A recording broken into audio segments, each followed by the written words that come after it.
McDonald's. Pamilyar na tugtog. Kumikinang na gintong arko. Ang iconic na simbolo ng fast food na minahal ng marami. Sa bawat kanto, sa bawat bayan, makikita mo ang mga arko na ito na tila ba'y nag-aanyaya sa lahat na pumasok at tikman ang kanilang mga paboritong pagkain. Tapos, dalawang mukha ang biglang lumitaw sa screen. Sina Barbie Forteza at David Licauco.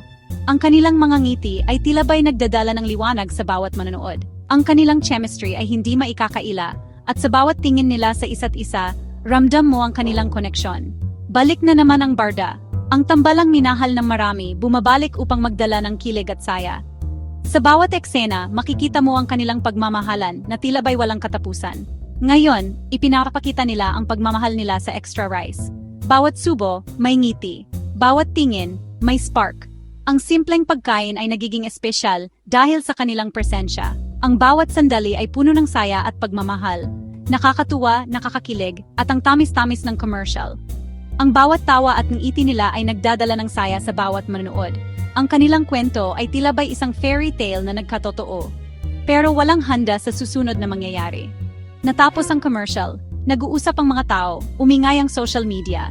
Ang bawat isa ay may kanya-kanyang opinyon at reaksyon. Ang mga komento at post ay nag-uumapaw.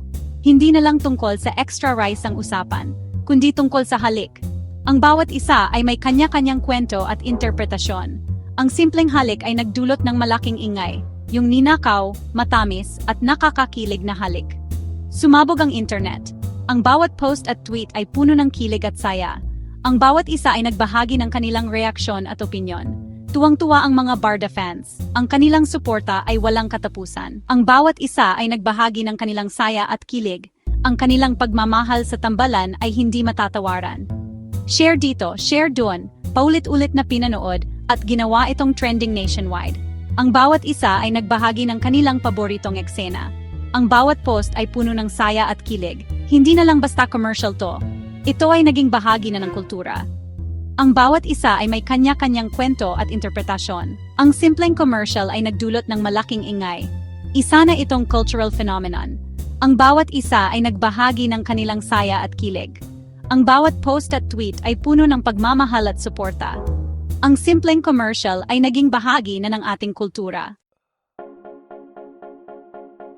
Isang mabilis na halik lang, isang magaan at mabilis na pagdampi ng mga labi, pero parang lindol ang epekto nito sa mga fans. Totoong totoo, ramdam na ramdam, at puno ng hindi masabi na emosyon. Ang tingin ni David kay Barbie, ang ngiti ni Barbie pabalik, parang may kuryente, may nagsasabing scripted, may nagsasabing hindi, pero kahit ano pa man, epektibo. Pinag-usapan ng lahat, kinilig ang lahat, at lahat ay humihingi pa. Usap-usapan ng halik, mula sa mga showbiz talk shows hanggang sa pang-araw-araw na kwentuhan. Sobra ba? Sakto lang ba? Isa lang ang sigurado, hindi malilimutan. Hindi dito natapos ang kilig. Alam ng Sparkle GMA, ang agency ng mga artista, kung ano ang gusto ng fans. Naglabas sila ng behind-the-scenes footage. At grabe, ang init. Makikita sa videos na nagtatawanan, nagbibiruan at komportable sina Barbie at David sa isa't isa. Malambing, masaya, at hindi may kakaila ang chemistry. Parang pinapanood mo ang 2 taong nahuhulog sa isa't isa. O baka, nahulog ulit. May isang clip na pinapakita silang nagpa-practice ng kissing scene. Pareho silang natatawa, nahihiya, at medyo awkward. Pero nang umandar na ang camera, nag-iba sila. Ramdam na ramdam ang chemistry, ang tension, at ang magic ng halik.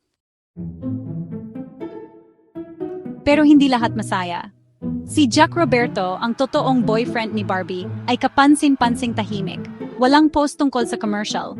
Walang like sa kahit anong behind-the-scenes photos. Marami ang sinasabi ng kanyang katahimikan. At kumalat ang balita. Nabalitaan na galit daw si Jack. Hindi niya nagustuhan ang kissing scene. Pakiramdam niya ay hindi siya nirespeto. Pakiramdam niya ay pinagtaksilan siya. Muling sumabog ang internet. Nag-isip-isip ang mga fans. Kumalat ang mga chismis na parang apoy. Katapusan na ba ng Jack Bay? Mayroong bang namamagitan kina Barbie at David? Lalong uminit ang drama sa harap at likod ng camera. Section 5. Nabaliw ang mga fans. Sa kabila ng kontrobersya, nanatiling loyal ang mga Barda fans. Pinagtanggol nila ang kanilang mga idolo. Ipinagdiwang nila ang chemistry ng dalawa. At lalo pa silang naghahangad ng karagdagan. Na-miss namin kayo, Barda. Love ko to, Barda. Ilan lang yan sa mga comments na bumaha sa social media. Sobrang dami ng pagmamahal at suporta. Pinatunayan nito na totoo at hindi may kakaila ang Barda Magic. Dumami ang fan art. Sumigla ang fanfiction. Hindi basta-basta ang Barda fandom. Sila ay passionate, dedicated, at uhaw pa sa karagdagan. Section 6, ang Barda Magic. Ang tambalang ito ay hindi lamang basta-basta.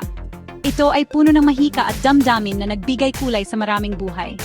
Ano nga ba ang meron sa Barda at nabihag nila ang puso ng marami? Ang kanilang kwento ay puno ng kilig at inspirasyon. Mula sa kanilang unang pagtagpo, ramdam na ang kakaibang koneksyon. Siguro ay ang hindi may kakailang chemistry. Ang bawat tingin, bawat ngiti, at bawat yakap ay puno ng tunay na damdamin. Hindi mo may tatanggi ang kanilang natural na pag-arte. Siguro ay ang paraan ng pagtingin nila sa isa't isa. Ang kanilang mga mata ay tila nag-usap, nagkukwento ng mga damdaming hindi kayang ipahayag ng mga salita. O baka naman dahil sa mga karakter na kanilang ginagampanan. Ang bawat papel ay binibigyan nila ng buhay, na parang sila mismo ang mga karakter na iyon. Nagsimula ang kanilang love story sa historical portal fantasy series na Maria Clara at Ibarra. Isang palabas na nagdala sa mga manonood sa ibang panahon at dimensyon. Sina Clay at Fidel, ang kanilang mga karakter, ang nagdala ng palabas. Ang kanilang pag-iibigan ay nagbigay buhay sa istorya at nagpakilig sa maraming manonood. Lumagpas sa panahon at dimensyon ang kanilang pag-iibigan. Ang kanilang kwento ay nagpatuloy sa iba't ibang anyo at panahon na parang walang hangganan ang kanilang pagmamahalan. Sumunod pa ang iba nilang mga proyekto. Ang bawat isa ay nagpakita ng kanilang versatility bilang mga aktor. Iba't ibang genre, iba't ibang kwento, ngunit pareho pa rin ang kanilang husay. Ipinakita ng pulang araw ang kanilang galing sa drama. Ang bawat eksena ay puno ng emosyon na parang tunay na buhay ang kanilang pinapakita.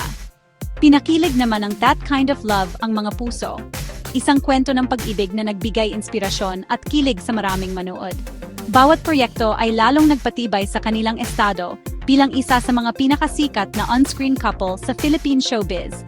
Ang kanilang tagumpay ay hindi lamang sa kanilang talento, kundi pati na rin sa kanilang dedikasyon at pagmamahal sa kanilang trabaho. Section 7, Extra Rice, Extra Kilig. Ang McDonald's commercial ay isa lamang sa mga kabanata ng Barda love story. Sa bawat kagat ng kanilang pagkain, ramdam natin ang init ng kanilang pagmamahalan.